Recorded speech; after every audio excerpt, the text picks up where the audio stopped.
My name is John Ross with Finance on a Budget.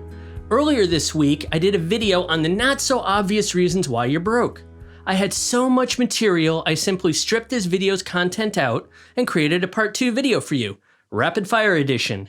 By the end of this video, you will have a better grasp of all the additional things in your life that could be compromising your finances. Be sure to like this video, subscribe, and ring that bell notification. Here are 14 more seemingly insignificant items that you may not even notice, but they're actually keeping you broke by weighing you down with inexplicable expenses come budgeting time. Number 1, you pay for services that should otherwise be free of charge. For example, you can monitor your full credit report for free by getting a copy once every year, or simpler, creditkarma.com once per week. Yet, several credit monitoring services charge you for the same privilege at over $20 a month. Number 2, if you're going to rent a car, they will always offer you insurance for an extra $15 a day. But hello, you already have car insurance. It follows you no matter what you drive. Don't pay extra. Number 3, banks make their money by charging fees. They'll charge both you and the merchants that you shop at as much as possible. But many businesses just pass the fees on to the customers anyway. Oh wait, that's you.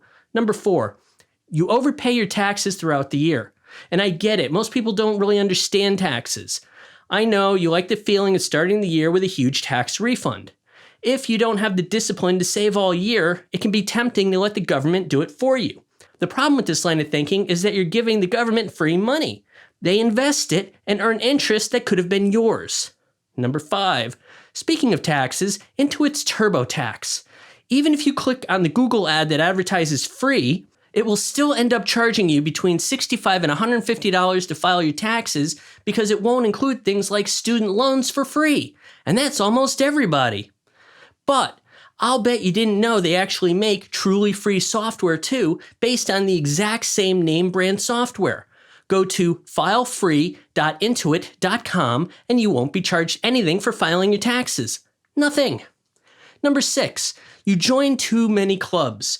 If you have a membership to Costco, Sam's Club, BJ's, and more, you're wasting your money. The same goes for Amazon Prime, Netflix, Hulu, Disney+, CBS, HBO Max, and that list just goes on and on. Number 7, you're throwing away food. It's time-consuming to go to the grocery store once or twice a week. I get it. But at least then you're not buying a pound of meat only to throw half away. Even worse is eating out all the time.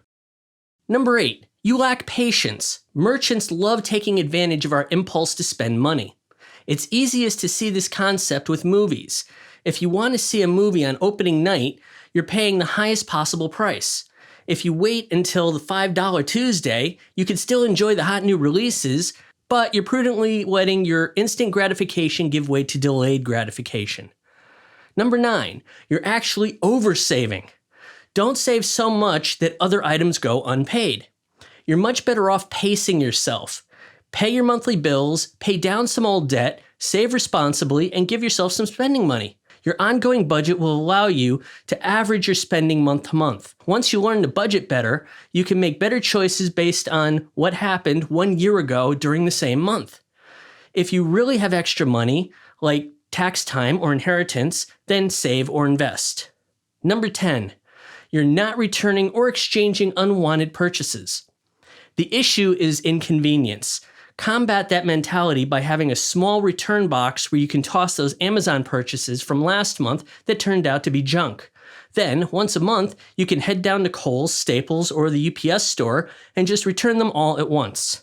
Number 11, you're letting your emotions cloud your investment decisions. The financial crisis has made many investors overly cautious and overly panicked.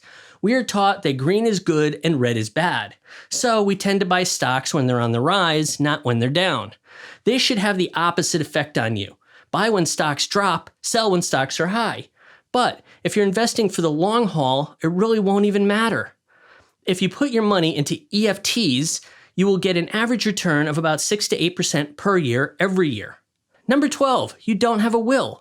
While the Job Cuts and Jobs Act of 2017 trims down the number of people who'll have to worry about the federal estate tax, a will or trust is the only way to make your intentions known after you die. Otherwise, your valuables like your house will have to be fought for in the courts, and that's just a waste of time and money. Number 13, you're relying too much on benefit programs. Programs such as Social Security are not designed to fully replace wages in retirement. Neither will Medicare always pay ongoing long-term healthcare costs. Go into the future assuming nobody will give you anything. The only way to make $1 million to retire on is to start investing as early as possible and let time and compound interest do its thing.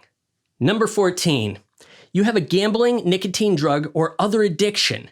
If you can identify it and afford it, fine. But my guess is it's a huge drain on your finances. Remember, lottery is the poor person's tax. Don't let yourself get pulled in.